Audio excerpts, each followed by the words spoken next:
મહેસાણા જિલ્લામાં જેતપુર વાડી થવાના એંધાણ ટોરેન્ટ અને જેટકો કંપનીની વીજ લાઇન નાખવા સામે યોગ્ય વળતર મુદ્દે ખેડૂતો આક્રમક મૂડમાં દેખાયા। વળતર મુદ્દે સરકારે જાહેર કરેલ પરિપત્ર સામે વિરોધ બાબતે કલેક્ટર શ્રી મહેસાણાને આવેદનપત્ર આપવામાં આવ્યું।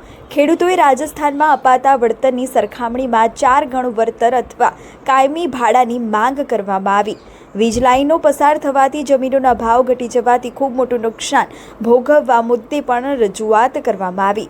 સરકાર દ્વારા જો યોગ્ય વળતરની જાહેરાત કરવામાં નહીં આવે તો જેતપુર વાડી કરવાની ચીમકી આપવામાં આવી। આશિષ પટેલ, મહેસાણા।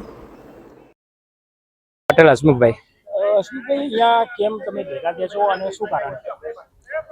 ટ્રાન્સમિશન લાઇન માટે સરકાર દ્વારા 4 તારીખે 4/7/2024 રોજ જે પરિપત્ર જાહેર કર્યો હોય એનો અમે સખત વિરોધ કરીએ છીએ। એટલા માટે આજે 4 તાલુકા અસરગ્રસ્ત છે: કડી, વિસનગર, વિજાપુર અને ચોટાણા। તો આજે કલેક્ટર સાહેબને અમે આવેદનપત્ર માટે આપવા માટે આવેલા છીએ। કેટલા ખેડૂતોને આમાં જે લાભ નથી મળતો ને શું સમગ્ર ઘટના? હવે જે એમના પરિપત્રમાં એ લોકો 2 ગણા આપવાની વાત કરે છે। રાજસ્થાનની અંદર 4 ગણા મળે છે તો 2 ગણા કેમ? બીજું, ઓએનજીસી જે વેલ આવે છે એમાં ભાડું આપે તો અમારે એવું ભાડું જોઈએ છે।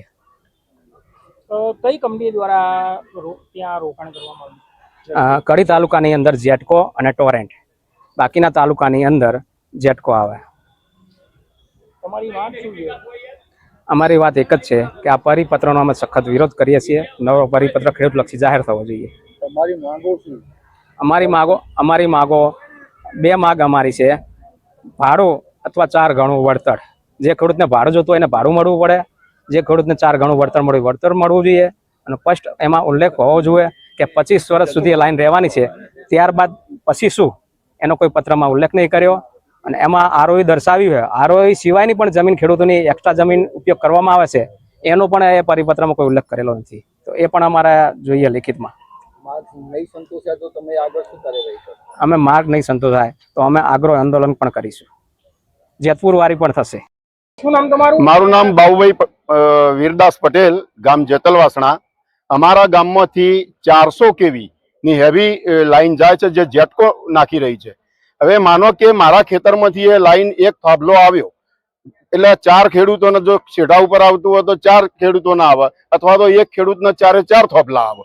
આ કારણસર જમીન તો જાય જ, પણ જમીનનો હાલ ભાવ માનો કે 50 લાખ 1 કરોડ ચાલતો હોય અને એ જમીનના થોભલો આવ્યા પછી જો અમે વેચવા જઈએ ને તો 10 લાખે કોઈ ના આપે।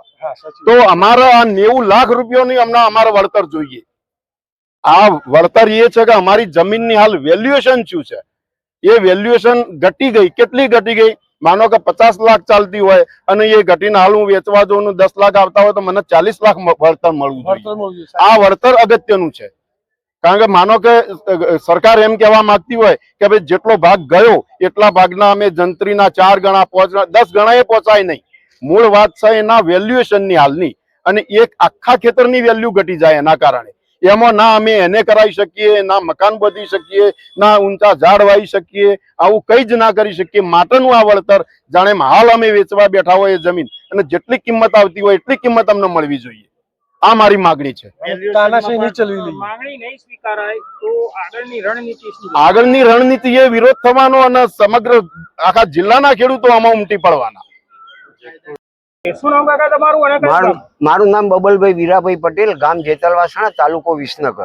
કાકા, અહીંયા શું લેવા ભેગા થયા છો અને ક્યાં જવાના છો? અહીંયા તો સરકારની સામે આપણે જે વીજ થોભલાના સામે વિરોધ કરવા માટે અમે ભેગા થયા છીએ, કેમ કે અમને યોગ્ય વળતર આપતા નહીં। પણ બીજા બધા જે પ્રોબ્લેમો તો બીજા ખેડૂતો કયા, પણ હું એક નવો પ્રોબ્લેમ જે ખેડૂતોનો છે એ હું કહેવા માંગુ કે જે વૃક્ષોનો, જો આગળ લાઈન જાય, થોભલો જાય બધા, તેઓ આગળ બધા વૃક્ષો કપાઈ। કોઈએ વૃક્ષોની ઓબાની ખેતી કરી હોય, કોઈએ નીલગીરીની ખેતી કરી હોય તો એ બધા વૃક્ષો કપાઈ છે અને એના નીચે એમ કે ખેડૂતો બીજો વૃક્ષો ઉગાડી નહીં શકે અથવા તો આ જે થશે ને એ નહીં થઈ જાય। બીજું, અધિકારીઓ શું કરે છે કે સરકારનો જીઆર છે કે 7 વર્ષ ઉપરના વૃક્ષોનો ભાવ જુદો અને 7 વર્ષ નીચેના વૃક્ષોનો ભાવ જુદો હોય। તો અધિકારીઓ એમને ઉપરથી ચેકિંગ ના આવે એના માટે વૃક્ષો 7 વર્ષ અંદર તો બતાવી દઈએ। અને એ રીતે ખેડૂતો હેરાન કર્યું. એટલે ચોથા ભાગના બી ખેડૂતોનું વૃક્ષોનું વળતર નહીં મળતું, અને મોટા ભાગનો જે એકલ દોકલ વૃક્ષો હોય ને એ તો લગતા જ નહીં એ લોકો. એક તો એક બાજુ આટલી ગરમી પડી રહી છે, સરકાર વૃક્ષો ઉછેરવા માટે પૈસા આપે, સબસિડી આપે, કેટલી મિટિંગો કરે, કરોડો રૂપિયા બગાડે, અને આ લોકો એને વૃક્ષો બધો કાપી નાખે. તો પછી એના માટે જે ખેડૂત ઉછેરે પછી એને યોગ્ય વળતર તો તમે ચૂકો કે તમે 7 વર્ષ અંદરનું કેમ બતાવો? તમારા ઘરના પૈસા તો આપવાના નહીં, સરકારના નિયમ પ્રમાણે તો તમે આપો. તમે શા માટે? કે કારણ શું એમના ઉપરથી ચેકિંગ આવે, એ લોકોને એવું હોય કે ઉપરથી ચેકિંગ આવે, તમે કેમ આટલું બધું વળતર આપ્યું? એટલે ચેકિંગ આવે ને એમને જવાબો ના કરવા પડે. એટલે 7 વર્ષ અંદરના વૃક્ષો બતાવો. એટલે એમને 7 વર્ષ ઉપરનું હોય તો ઉપરનું બતાવો, અને કોઈ પણ જાતનું ગાઈડન્સ આપો કે ભાઈ આનું આટલું વળતર તમે માગી શકો. એ કશું આપતા નહીં, અને પોલીસ લઈને ઘૂસી જ જઈ અંદર. ભાઈ બળજબરી કરે કે દંડાવાળી કરે કે ધમકીઓ આપે. એટલે એના સામે બી અમને સ્પષ્ટ વિરોધ, અને અમારે સાચું વળતર લેવા માટે અમે પેલું કરીએ ભાઈ આ